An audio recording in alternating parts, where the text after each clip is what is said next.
Bună tuturor și bine ați venit pe canalul Idei de Bricolaj. Astăzi vreau să vă prezint un fular făcut foarte rapid într-o singură rolă, are și acest model de arce. Se face rapid și ușor și acum haideți să vedem exact cum l-am croșetat. Și să începem cu această rolă, Creative Melange Chunky. Are 50 de grame și 85 de metri. Este făcută din 53% lână și 47% poliacrilic. Este potrivită pentru croșete de 6-7, eu o folosesc pe cea de 7. Și avem și culoarea numărul 7. Ok, și să începem. O să caut mijlocul, observați și culoarea, aceste tonuri de alb și gri. Și abia aștept să facem acest model. Începem cu alb. Să vedem unde este exact firul de început și l-am găsit. Bun, aici avem începutul și să începem să croșetăm. Voi începe cu un lanț de ochiuri și mai bine zis 15 ochiuri de lanț. Este important să puteți să-l faceți mai mare sau mai mic, dar este important să aveți multipli de 3. Ok, avem 3 și pe acesta îl multiplicăm de câte ori vrem. 5, 6, 7, 8, 9, 10, 11, 12, 13, 14, 15. Și mai fac încă 2 pentru înălțime. După care mă întorc și croșetez piciorușe mici, iar primul picioruș mic intră direct în acest loc, în cel de-al 15-lea ochi. Ok, introduc croșeta și după aceea încep să croșetez un picioruș mic, după care 2 ochiuri de lanț. Omit un ochi de lanț și introduc croșeta în următorul ochi de lanț în care fac un picioruș mic și fac exact același lucru în toată această structură de câte multipli de 3. Întotdeauna un picioruș mic, după care 2 ochiuri de lanț. În următorul introduc croșeta și fac un picioruș mic, după care 2 ochiuri de lanț. Omit încă un ochi, introduc croșeta, fac un picioruș mic. După care fac încă un picioruș mic, 2 ochiuri de lanț, omit unul și continui cu un nou picioruș mic.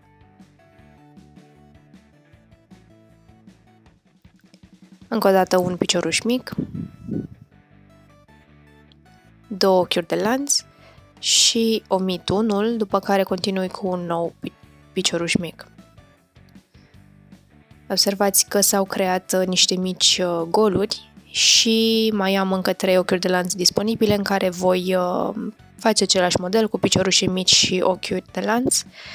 Deci am făcut un picioruș mic, 2 ochiuri de lanț, omit un ochi și fac iarăși un picioruș mic și 2 ochiuri de lanț și am terminat primul meu rând din fular. Ați văzut cât de ușor s-a făcut și să începem și cu al doilea rând, pentru care fac un ochi de lanț pentru înălțime și croșetez în aceste goluri între cele 2 ochiuri de lanț. Ok, fac 2 ochiuri de lanț pentru înălțime și fac iarăși piciorușe mici și ochiuri de lanț. Este foarte ușor de făcut pentru că și găsiți locurile în care trebuie să introduceți croșeta foarte ușor și trebuie să faceți doar piciorușe mici și ochiuri de lanț. Și am aici picioruș mic și ochi de lanț, picioruș mic și 2 ochiuri de lanț, și picioruș mic, ochiuri de lanț, picioruș mic, ochiuri de lanț, 2 la număr și încă un picioruș mic și la final am aici acest loc și croșetez și în acest loc un picioruș mic de jur împrejur. Fac un ochi de lanț pentru înălțime, după care croșetez înapoi. Ok, și continui evident cu piciorușele mici. Și introduc croșeta în toate locurile, în aceste goluri. Picioruș mic, ochi de lanț, 2, picioruș mic,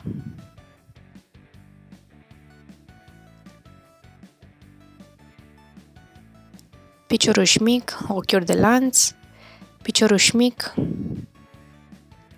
și aici la final încă o dată.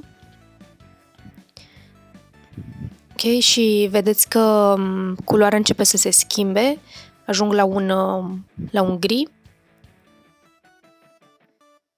Ok, de jur împrejur croșetez un picioruș mic, iar apoi ochi de lanț pentru înălțime și mă întorc. Picioruș mic și câte 2 ochiuri de lanț în fiecare gol, croșetez de jur împrejurul golurilor. Picioruș mic, 2 ochiuri de lanț, picioruș mic, 2 ochiuri de lanț, picioruș mic, picioruș mic, 2 ochiuri de lanț, picioruș mic. Este un model foarte simplu. Picioruș mic, ochi de lanț, picioruș mic. Și tot aici, picioruș mic. Bun. Cam așa arată. Și cam așa se dezvoltă firele și culorile lor. Și o să vă arăt un rezultat intermediar. Cam acesta este. Aproape am terminat întreaga rolă. Observați cât de mult am croșetat și între timp vedeți cât de frumoasă a devenit întreaga structură. Este compactă, se face rapid, simplu, ați și văzut înainte. Și are aceste model de arc, care mie îmi place foarte mult. Și observați și cum s-au dezvoltat culorile, asta îmi place mult. Avem aceste tonuri de gri, apoi ceva mai deschis și se tot schimbă pe parcursul fularului. Am ajuns în acest punct și aici trebuie să leg ambele părți. Ok. Și are aproximativ 70-80 de centimetri. Am aici cele 2 părți puse una peste cealaltă și le voi uni. Introduc croșeta și croșetez în fiecare ochi, rapid și este foarte simplu. Introduc croșeta în ambele ochiuri și croșetez. Ok. Și ușor introduc croșeta în toate ochiurile ca să pot să unesc cele 2 părți. După care le voi și coase, evident, și apoi fularul meu va fi gata. Și, după cum am zis, este simplu, ușor de făcut, dar ați văzut acest lucru. Este un fular circular.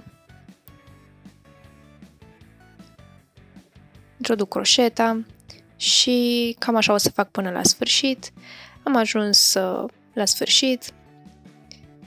Mai am câțiva centimetri de material, dar voi tăia firul.